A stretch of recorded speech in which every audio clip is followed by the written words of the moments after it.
Va ora in onda Filo Diretto. Buongiorno carissime amiche e carissimi amici di RPL, un cordiale buongiorno da Antonio Verna, benvenuti alla consueta trasmissione dedicata al mondo dell'agricoltura. Con me alla conduzione sin dall'inizio della nascita di questa trasmissione Lorenzo Viviani, deputato della Lega, membro della Commissione Agricoltura. Buongiorno Lorenzo, dove sei di bello oggi? Ciao Antonio, guarda, oggi ti avevo promesso che sarei venuto a Milano, infatti, ma ti ho fregato. Mi hai bidonato. Non t'ho bidonato alla grande perché pensavo di essere lì, invece ho avuto degli impegni sul territorio che mi hanno insomma tenuto inchiodato in Liguria fino all'ultimo e quindi ho perso questa chance. Certo, ma non ti preoccupare che insomma prima o poi riuscirò a essere negli studi anche io di Radio Padania e condurre finalmente con te insieme la trasmissione dagli studi di Radio Padania. Certo, noi ti aspettiamo con ansia. Allora, ricordo ai nostri ascoltatori il numero, se vogliono intervenire in diretta, ci possono chiamare allo 0266 20 35 29 oppure possono scriverci un SMS al 346 64 277 56, come l'altra volta, no, che una signora a fine trasmissione Lorenzo ha chiamato, noi parlavamo di vongole, ci ha raccontato che è rimasta sorpresa e contenta di quello che aveva scoperto durante la nostra trasmissione, no? Ti ricordi?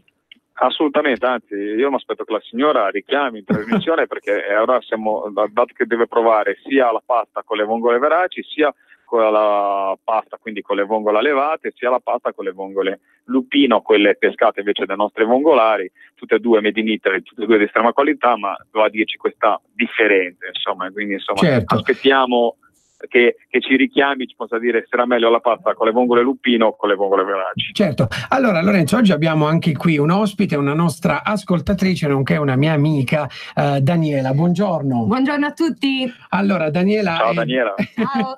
È di giù, è di un paese vicino al mio e lei è di Conversano, no? In sì, di Conversano. Allora Lorenzo, io a te vorrei oggi farti un quiz, no? Fare una bella domandona. Allora oggi parliamo di, vediamo se indovini, vediamo anche se Daniela riesce ad indovinare. È un frutto di primavera, ha delle ottime proprietà antiossidanti ed antinfiammatorie, un colore rosso attraente, bellezza della forma, fragranza e bontà del suo sapore, azione diuretica e depurativa, fa bene all'umore, poi ti aggiungo si gusta con la panna o in altre maniere, addirittura è circa 8-10 volte più piccolo di una mela, ma anche 3-4 volte più grande di una mora. Che cos'è? Tu hai descritto le fragole, ma Antonio, fatti fare complimenti perché sei meglio di Wikipedia, sei un Wikipedia è vivente. Sì, hai visto che bella domanda che ti ho fatto. Infatti oggi parliamo di fragole, no? E lo facciamo subito, carissimo Lorenzo e carissima Daniela, con un imprenditore agricolo del sud direttamente dalla Basilicata. Abbiamo il signor Pasquale Cariello, 27 anni, imprenditore agricolo, consigliere comunale di Scanzano Ionico, candidato nella Lega al Consiglio regionale. Buongiorno signor Cariello. Buongiorno a tutti i radioascoltatori e buongiorno a voi e grazie per avermi dato questo spazio in radio. Sì, allora Lorenzo, anche il signor Pasquale, volevo farvi sentire proprio in diretta dalla Basilicata. Il ministro Salvini ha proprio parlato di agricoltura. Sentiamo che cosa ha detto. Ritornare a una vita normale, difendendo i frutti della nostra terra, e mi piacerebbe che ad esempio la competenza sull'agricoltura in Basilicata fosse data a una donna, a un uomo della Lega. Perché noi dobbiamo difendere i frutti della nostra terra e questo lo chiedo anche a voi. Mangiare italiano, bere italiano significa stare meglio e significa aiutare i nostri lavoratori e questa è una battaglia che faremo a Bruxelles il 26 maggio, però una cosa alla volta, non la faccio lunga anche perché... Ecco, hai sentito Lorenzo? Certo, no, ma guarda, abbiamo la fortuna di avere tanti assessori nelle regioni dove governiamo che hanno la delega all'agricoltura e alla pesca e sai che gli ascoltatori sanno bene che abbiamo questo spazio dedicato anche insomma a conoscere chi governa, chi insomma ha l'attenzione a livello regionale sull'agricoltura e la pesca mi fa piacere che Pasquale, oltre ad essere un produttore, oltre ad essere un imprenditore agricolo, è candidato per noi nella Lega, quindi insomma vuol dire un partito che dà a 360 gradi la possibilità a chi viene dal popolo, alle persone che lavorano, a chi si sporca le mani, a chi si sporca le mani con la terra, col sudore, comunque chi è e soprattutto sa di cosa sta facendo, poi si gli è data la possibilità di esprimersi, di entrare in consiglio regionale, di diventare assessore, perché no? Sì. Io sono un pescatore, e in questo momento un pescatore biologo marino, ma in questo momento sono in commissione agricoltura alla Camera, quindi è un'attenzione che secondo me questo partito sta dando alle persone comuni che comunque ne sanno molte volte di più dei politici ordinari delle tematiche riguardanti la pesca e l'agricoltura. Ecco Pasquale, Sì. raccontaci un po' oggi sei in veste di candidato, quindi poi parleremo un attimo anche della Basilicata, insomma, e della svolta epocale e del futuro che avete nelle vostre mani questa domenica, ma dici un po' della tua attività, come si coltivano le fragole. Innanzitutto io voglio ringraziare Matteo Salvini perché ci ha dato la possibilità, soprattutto a noi che ci sporchiamo le mani, di entrare in questo progetto politico che serve per portare magari i nostri sacrifici in Consiglio regionale. Quindi solo così si può dare una svolta alla politica, alla Basilicata, alla nostra regione. Io ho un'azienda non solo che produce fragole, ma anche un'azienda zootecnica. Abbiamo delle vacche frisone da latte, abbiamo delle bufale che produciamo latte, abbiamo una macelleria e quindi facciamo dal produttore al consumatore, che è una politica che abbiamo cominciato a fare dal 2010-2011, e da 4-5 anni ci occupiamo anche della cultura delle fragole, la fragola sabrosa, candonga, che noi troviamo nei supermercati anche del nord. Signor Pasquale, mi scusi se le faccio subito una domanda. Allora, quando si parla di fragola, non so perché si parla di falso frutto o frutto aggregato, no? Cosa significa? Innanzitutto non è di un falso frutto, diciamo che un frutto che rispetto agli altri è quello che riesce a dare più di qualcosa in termini di guadagno. È un frutto che viene fatto, diciamo, noi perché facciamo anche la fragola? Perché la fragola rispetto alle altre colture è una coltura che innanzitutto si può fare solo nel metapontino per le condizioni climatiche, il territorio e il terreno, ma non solo. È una coltura che ti appassiona, è come un vitellino, l'inseminazione, i 9 mesi, la nascita, la crescita e poi il raccolto. Lì però ci impieghiamo anni, qui invece ci impieghiamo 4-5 mesi. Benissimo, ma cosa sono quei semi, come si chiamano quei semi che sono proprio sulla superficie della fragola? Adesso mi fa una domanda un po' particolare. Sono frutti proprio che si chiamano, penso, acheni, no? Sì. Adesso non esagerare, le hai letto tutta la pagina di Wikipedia dall'inizio alla fine. Mi sono abbastanza informato perché questa è anche una trasmissione, no? Che poi dove si scoprono numerose novità. Vai Lorenzo, vai tu. No, infatti volevo chiedere questo. Prima di tutto, a parte la terra, la Basilicata, io giustamente mi viene da fare un ringraziamento anche accorato al nostro commissario Basilicata Marzio Liuni, che è anch'esso un agricoltore, una persona che lavora nel mondo dell'agricoltura e sta dando prova veramente di essersi rinnamorato di una terra, perché ormai, devo dire la verità, insomma, penso che in Piemonte non si faccia neanche più vedere, perché insomma lo cacceranno dal Piemonte, perché ormai si interessa solamente della Basilicata, ma si è rinnamorato di questa terra, una terra ricca di sapori, di frutti, una terra forse anche un po' sconosciuta. Noi l'abbiamo imparato a conoscere con Radio Padania per il peperone crusco, ma è importante per conoscerla in tutte le sue tipicità. Ecco, dici cosa c'è di diverso nella fragola della Basilicata e soprattutto cosa c'è di diverso fra le fragole che sono made in Italy, fammi dire, fra le fragole che arrivano invece dagli altri paesi terzi, anche quindi paesi che non sono della Comunità Europea. Innanzitutto la fragola più conosciuta adesso è la fragola candonga, che è una specie di fragola che viene fatta solo ed esclusivamente nel metapontino. È una fragola che ha qualità superiore anche in termini di mantenimento e di resistenza sui scaffali rispetto alle altre fragole. Quindi cosa accade? Innanzitutto noi facciamo la politica del Made in Italy e magari anche il Made in Basilicata, visto che sono candidato al Consiglio regionale. Questo significa che prima degli altri prodotti noi dobbiamo mangiare il nostro, perché noi dobbiamo mangiare prima di tutto il nostro sacrificio, che è qualcosa che noi facciamo di buono. Diciamo che c'è questa importazione anche di prodotti dall'estero, ma sappiamo che il 70% degli italiani mangia un prodotto italiano. Benissimo. Allora, carissimo signor Pasquale, carissimo Lorenzo, c'è un'ascoltatrice o un ascoltatore in linea? Sentiamo. Pronto, buongiorno. Sì, pronto, buongiorno. Buongiorno signora. Sono Mariangela e telefono da Cesano Maderno. Prego. Io volevo sapere, ma perché mai le fragole non hanno più profumo? Io ne compravo quintali quando sentivo questo profumo che mi allargava i polmoni. Benissimo. Invece adesso non odorano proprio. Benissimo signora. Allora chiediamo direttamente al signor Pasquale. Sì. Signor Pasquale. Innanzitutto signora, spero che lei veda prima l'etichetta che è Made in Italia per la fragola, perché quella che produciamo noi è profumatissima. Ecco, quindi Ecco. hai risposto perfettamente. Lorenzo, vuoi chiedere? Ma scusami, scusa, per andare, secondo te, da cosa dipende? Da come la si coltiva? Dal fatto che viene dal tipo di terreno, dal fatto che magari sono culture intensive, le altre? Può anche essere che la fragola è raccolta 4-5 giorni prima e perde quel profumo, magari prima arrivava prima sul mercato, veniva venduta prima e quindi il profumo manteneva, può essere anche quello. Certo. Ho capito.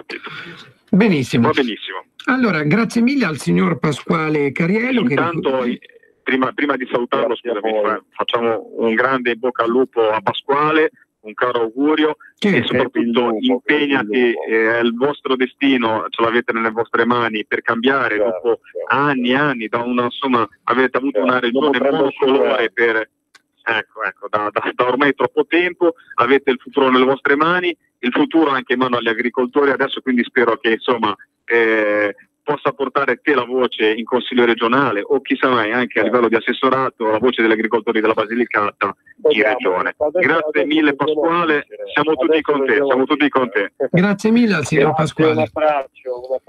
Allora, carissimo Lorenzo, adesso voliamo perché in questa trasmissione si vola in tutte le regioni d'Italia. Adesso con noi al telefono c'è il signor Mario Scolari, presidente dell'Associazione Fragolicoltori della Pianura di Verona. Buongiorno signor Scolari. Buongiorno, grazie mille per aver accettato il nostro invito. Allora, ci può raccontare un po' di cosa si occupa questa associazione?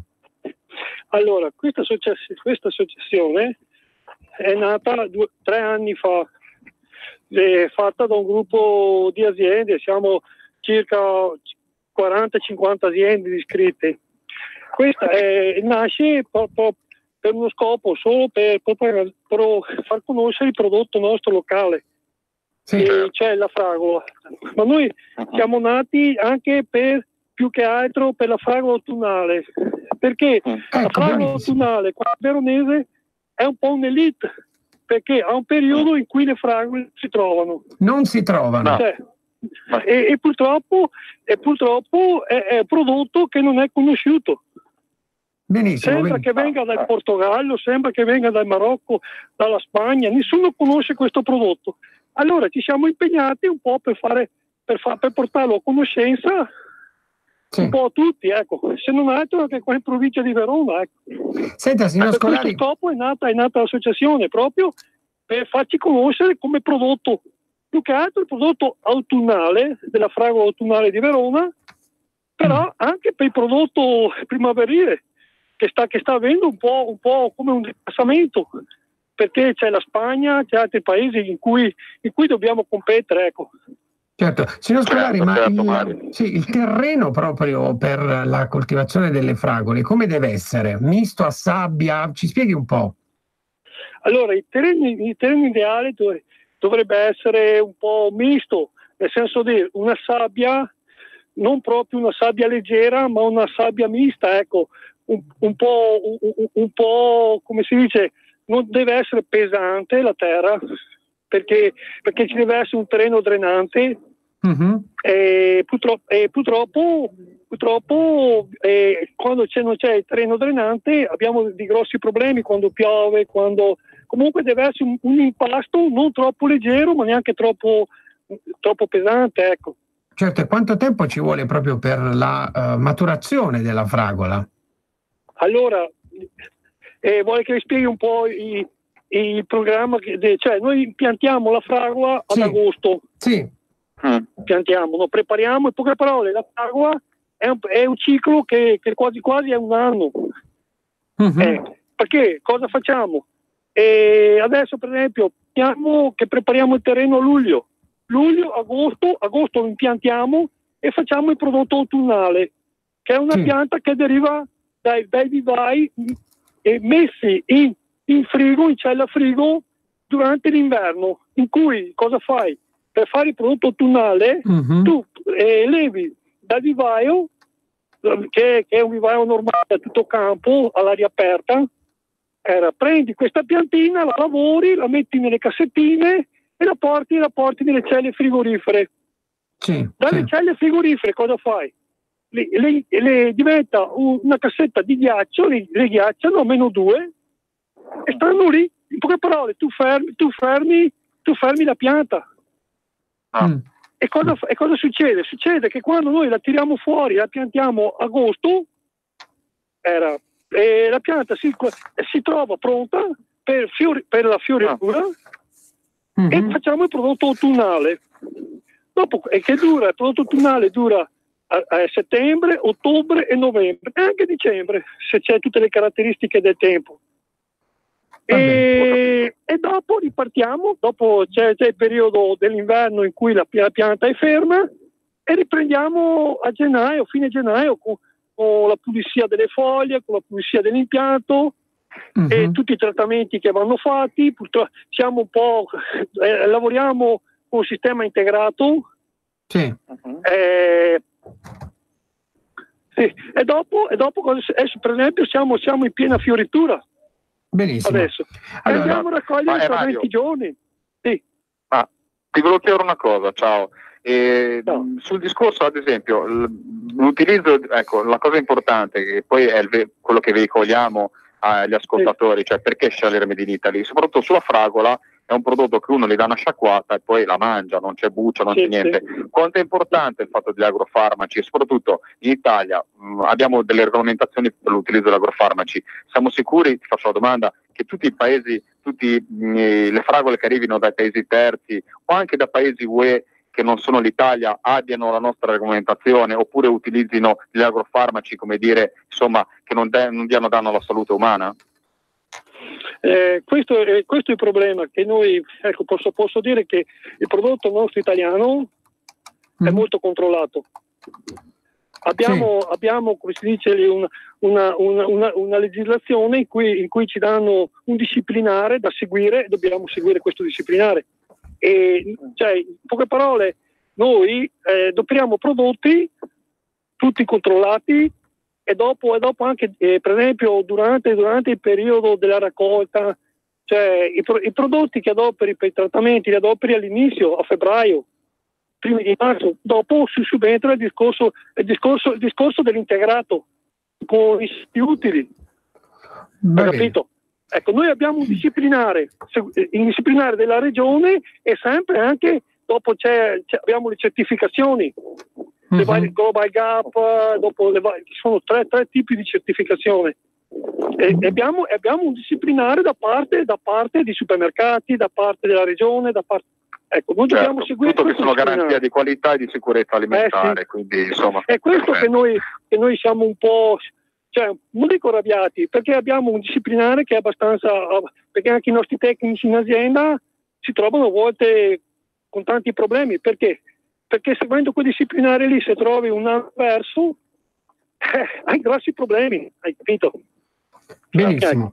Benissimo. Comunque il prodotto è buono, è sano e anche molto controllato. Ecco, allora, grazie mille signor Scolari della sua testimonianza, del suo intervento in radio. Buon lavoro e buon proseguimento di giornata. Ciao Mario, grazie. Aiutateci ad andare avanti, perché stiamo vivendo poi il momento primaverile, che siamo un po' in declassamento, nel senso di guarda, c'è la Spagna che subentra e questo il problema è questo, no?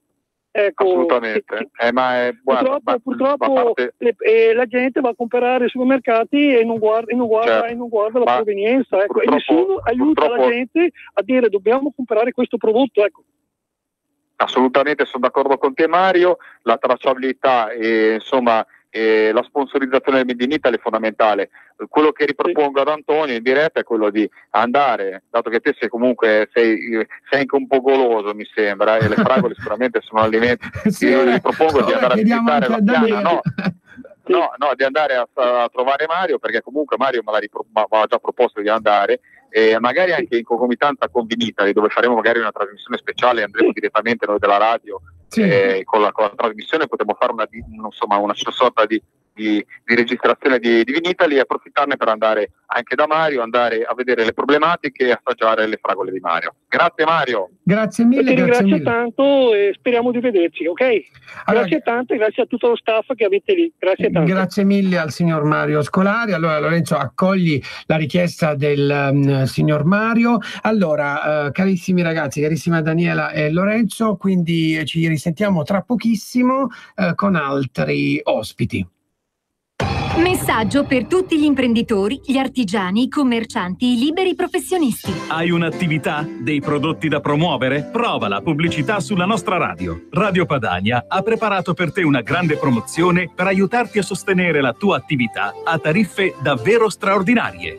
Informati, vedrai che si può fare. Mandaci una mail all'indirizzo spot@radiopadania.net. Con Radio Padania si può fare. Sono Giovanna della Mondoflex. Mondoflex. Stiamo presentando una nuova collezione di materassi. Venite a provarli, vi aspettiamo con pagamenti rateali, senza interessi, con trasporto, montaggio e smaltimento dell'usato gratuito, con detrazioni fiscali e con il bonus mobili, con il recupero del 50% della spesa. Mondoflex conviene sempre. A Treviolo e a Melzo, il sabato orario continuato. Mondoflex reti e materassi. A Treviolo, Melzo, Monza, Erba, Crema, Castelmella Briscia e Desenzano del Garda. Per la tua pubblicità su Radio Padania Libera, scrivi a spot@radiopadania.net.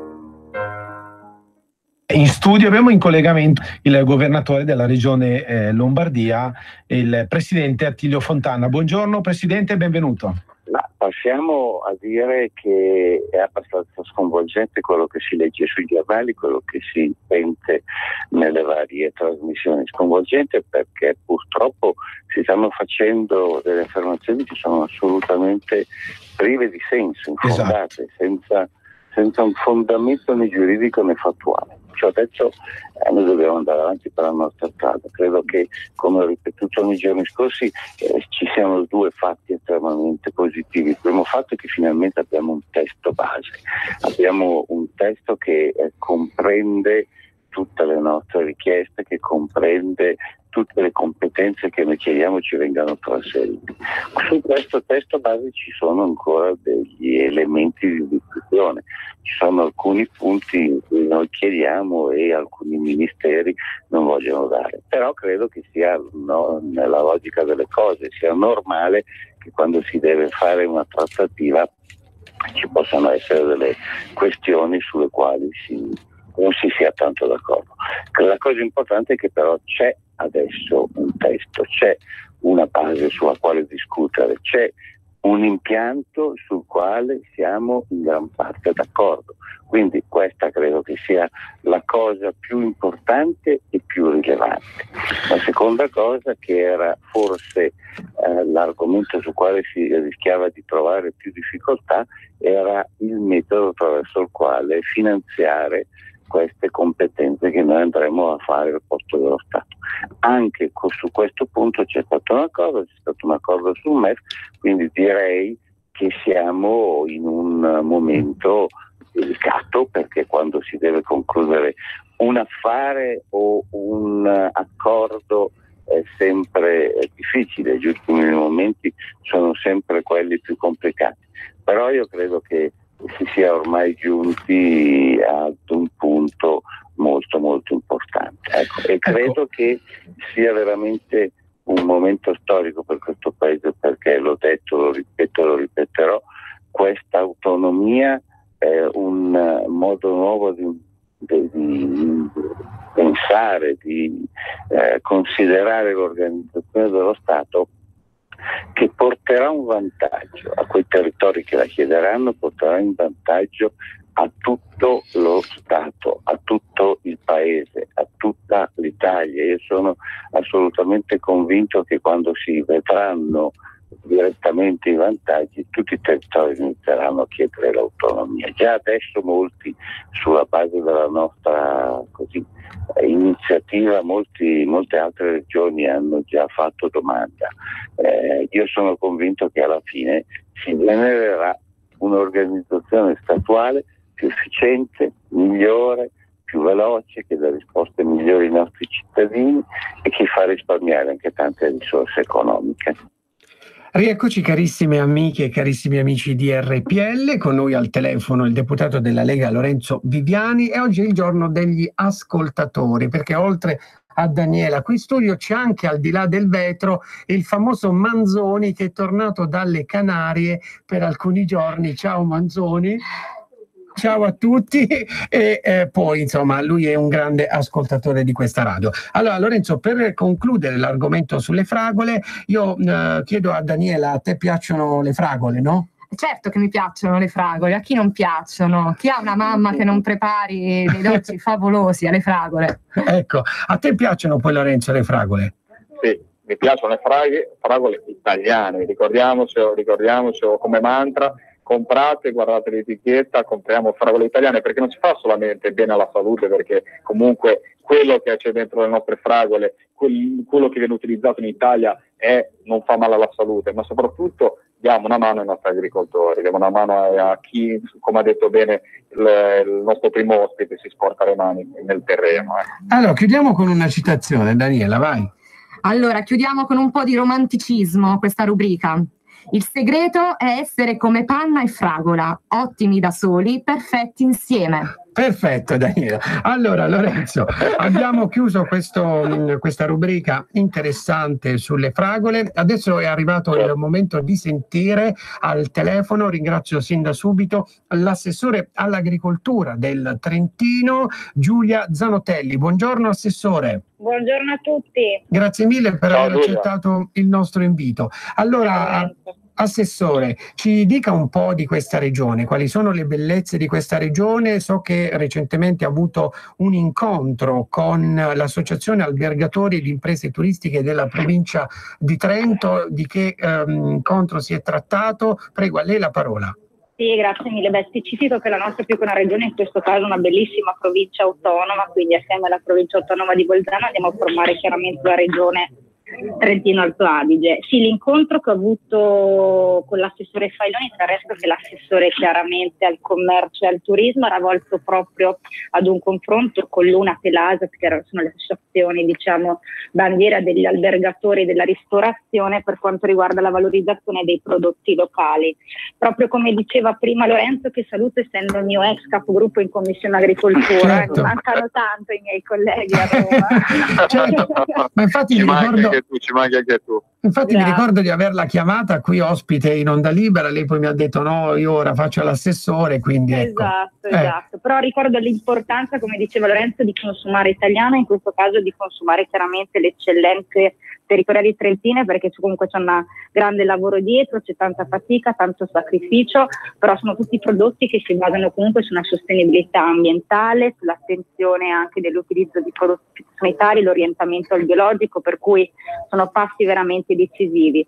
Tra il resto su questo argomento stiamo lavorando sul marchio Qualità Trentino per dargli una nuova veste che si basi chiaramente sulle materie prime del territorio, rivedendo alcuni disciplinari, per cui è un lavoro sicuramente che ci porterà e ci impegnerà nei prossimi mesi, ma siamo fermamente convinti di portarlo avanti, anche perché la cultura del consumare locale deve partire dal territorio all'interno delle scuole, col coinvolgimento soprattutto dei bambini che magari spesso vedendo un cartone di latte non sanno nemmeno che magari da dove proviene, da quale animale, per cui c'è anche bisogno di fare cultura territoriale, al di là poi di pensare chiaramente a una commercializzazione dei prodotti fuori dal nostro territorio. Certo, Assessore, proprio quali sono i prodotti tipici? No? Innanzitutto le mele, no? La qualità ottima delle mele, giusto? Certo, abbiamo le mele, vabbè, qui insomma io provengo dalla Val di Non, che è la valle praticamente di Melinda, per cui era un po' nel DNA, nel destino quasi che dovessi diventare assessore probabilmente all'agricoltura della provincia di Trento.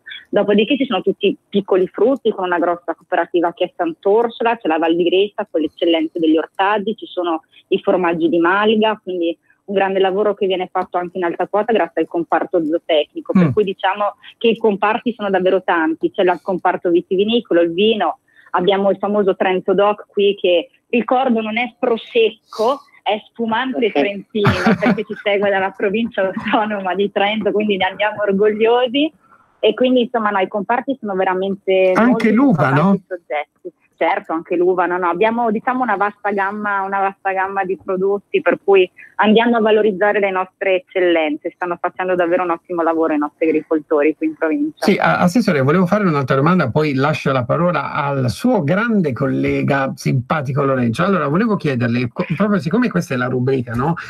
Dove conosciamo un po' degli assessori, qual è la sua esperienza politica e come nasce poi la sua passione anche per la Lega? Sì, guardi, io sono in Lega da circa 10 anni. Sì. È una passione che è nata un po' all'interno del contesto familiare, ma chiaramente anche i valori che caratterizzano questo partito, valori identitari, valori di territorio, di tradizioni, di valorizzazione delle nostre aziende e della famiglia. Per cui mi sono riconosciuta fin da subito. Ho avuto delle esperienze amministrative in Comunità di Valle, che è penso l'unica provincia dove è presente chiaramente questo ente intermedio tra comuni e provincia. Ho fatto la consigliera di minoranza in un comune chiaramente che è capoluogo della Val di Non e dopodiché il 2018 è stato l'anno magico, se così vogliamo chiamarlo, perché sono diventata parlamentare, quindi sono stata membro della Commissione Agricoltura assieme a Lorenzo e a tutti gli altri compagni amici della Lega e poi mi sono ritrovata a fare questo grandissimo salto in provincia autonoma di Trento grazie alla nomina come assessore, della quale ringrazio il presidente Fugatti ogni giorno perché questo assessorato veramente è bellissimo, ti fa girare il territorio, vivi a contatto con le persone e con tutte le realtà locali, per cui devo dire che al di là mi manchi tantissimo il gruppo degli amici parlamentari, però devo dire che questa è un'esperienza davvero bella, positiva, siamo a delle criticità del settore, però davvero bello, sono 4 mesi finora molto intensi. Sì. Però un percorso veramente, veramente positivo. Benissimo, Lorenzo ti lascio la parola, tu cosa vuoi chiedere? Sì, ma a parte devo fare un complimento alla Giulia perché insomma non è da tutti lasciare la carica di parlamentare dove insomma le responsabilità sono tante ma non hai la possibilità di fare errori gravi o comunque di metterti in gioco come essere invece assessore, cioè veramente la persona che può modificare a livello gravi, Mi tocca che parlate di errori gravi.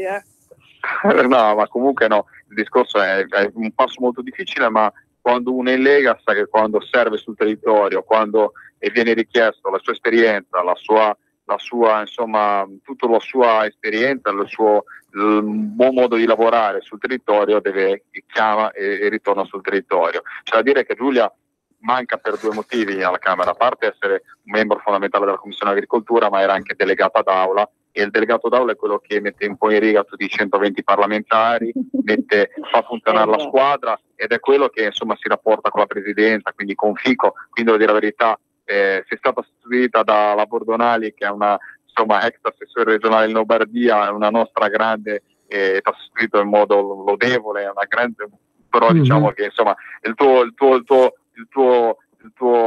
tua assenza si sente molto, molto, soprattutto nei primi giorni.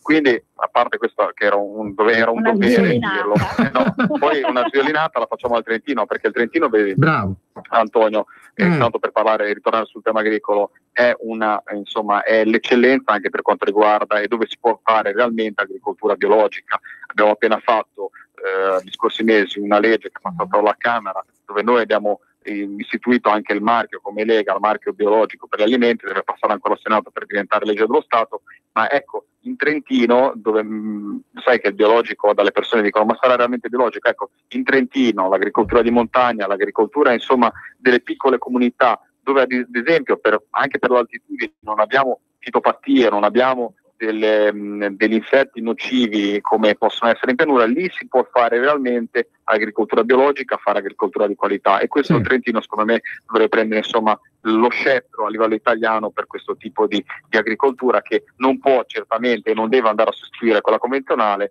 ma insomma può essere quella che va a valorizzare i territori montani, i territori dell'interno. E poi ti faccio un'altra domanda, Giulia, so che è un problema annoso, ma insomma so che ne vuoi anche parlare perché è un problema della tua terra, fauna selvatica, problemi dati dalla fauna selvatica ai nostri agricoltori.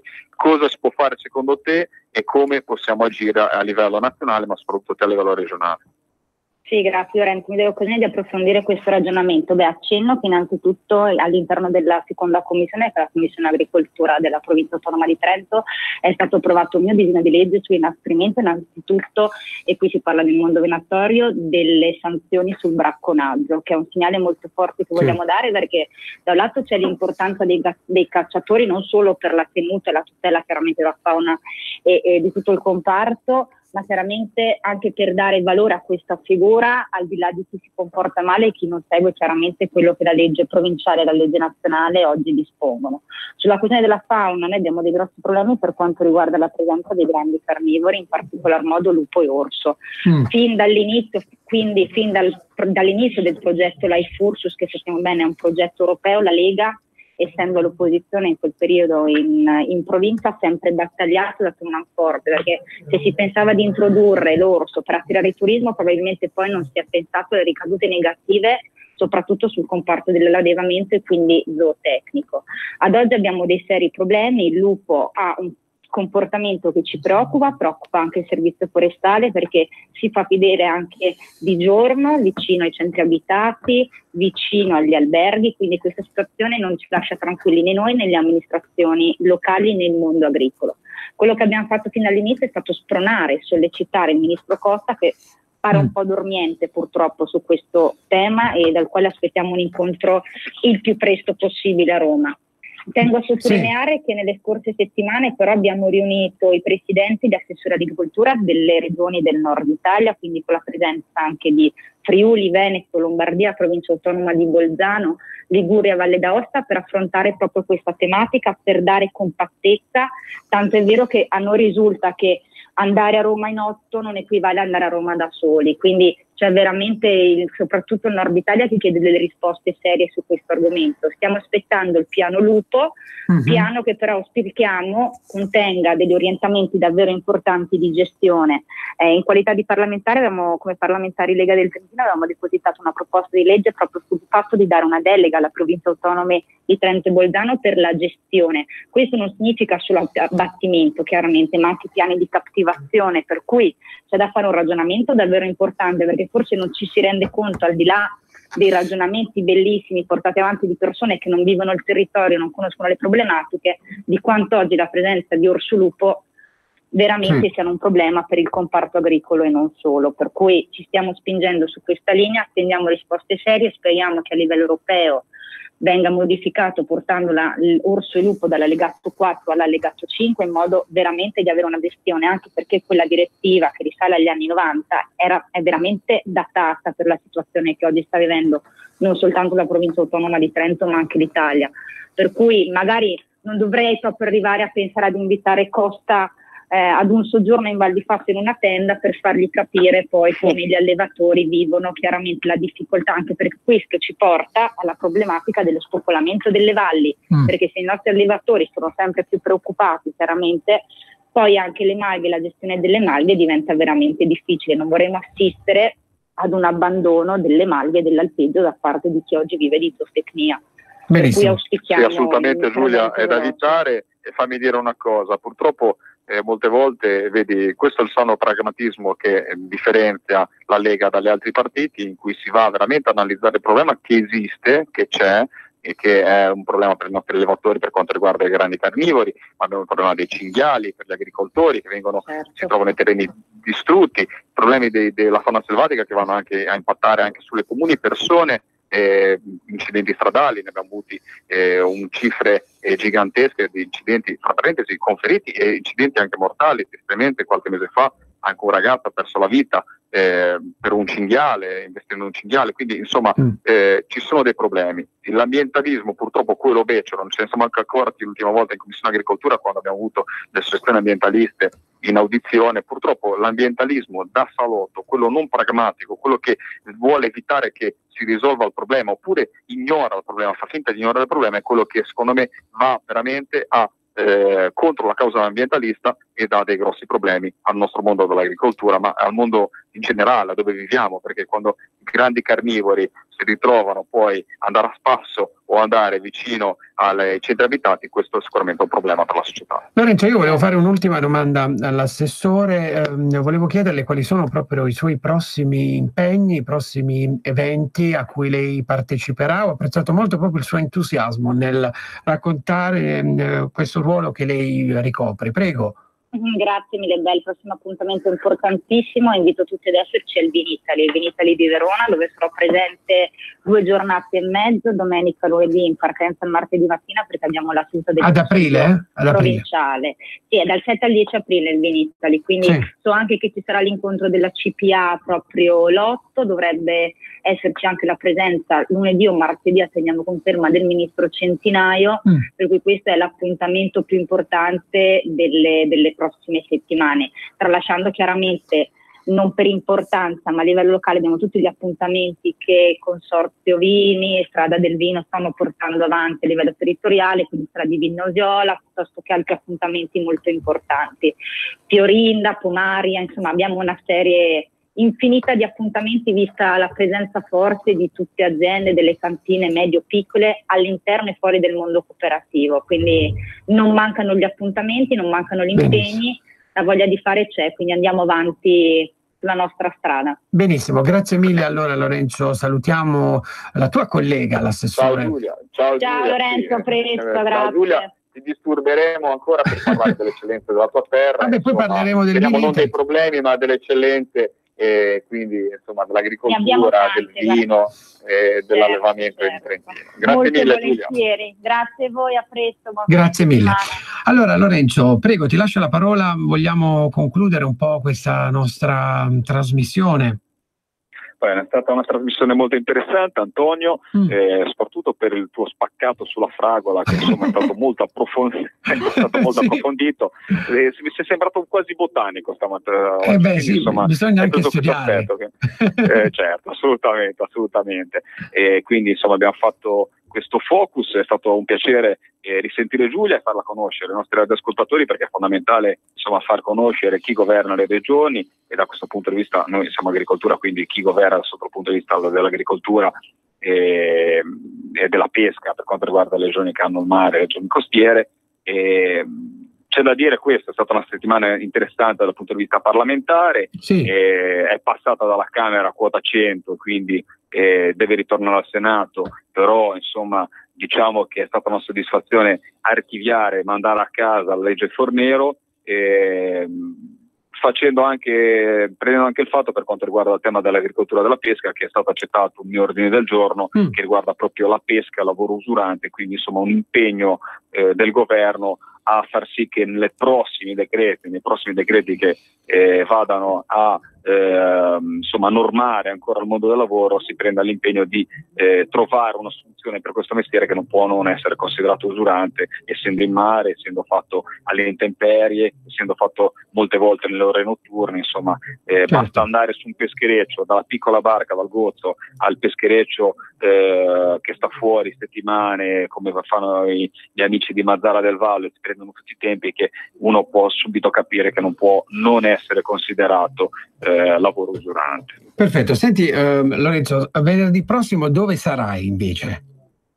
Venerdì prossimo, guarda, se riesco, Milano. Non ti prometto niente, spero di essere lì con te a Milano in radio e parlare insieme a te dai microfoni di Radio Padania, però siamo tutti in giro, siamo tutti sul territorio, gli impegni sono tanti, naturalmente come Lega tutti dobbiamo curare la nostra regione, perché noi siamo legati a doppio filo, a doppio mandato alla nostra regione, ma come leghisti insomma ci muoviamo per tutta Italia. Vedo i miei colleghi che si intendono, cioè che parlano insomma di settori produttivi che si muovono come me da nord a sud per incontrare le varie associazioni di categoria, le persone comuni che fanno un determinato lavoro. Sai che a me ho l'incombenza dall'agricoltura alla pesca, e quindi insomma dove mi chiameranno io sarò il prossimo venerdì, e quindi non te la prendere se per caso mi ritroverò in una malga del Trentino oppure in Sicilia nei campi per un problema che riguarda la gelata. Senti, poi Lorenzo ti propongo, perché poi abbiamo la festività pasquale, lo speciale dolci di Pasqua, così come abbiamo fatto per Natale. Assolutamente. Io direi che la potremo allargare ai dolci. Te pensi solo ai dolci, sei vergognoso. La potremo allargare a tutte le varie ricette. Anzi, io sarebbe da dedicarmi 2 trasmissioni, perché dovrebbero comunque andare a prendere le varie ricette italiane. L'Italia è fantastica perché è un insieme di culture diverse, di sapori diversi e di odori diversi, quindi insomma questo programma dà anche va a valorizzare queste diversità. Benissimo, allora grazie mille Lorenzo, purtroppo siamo in chiusura, per essere stato qui con noi anche oggi. Con te ci risentiamo giovedì prossimo. Grazie a Daniela per essere stata qui con noi oggi, al Manzoni al di là del vetro, altro nostro ascoltatore, e a Giulio Carnelli in regia. Vi auguro buona giornata e buon pranzo a tutti. Avete ascoltato Filo Diretto,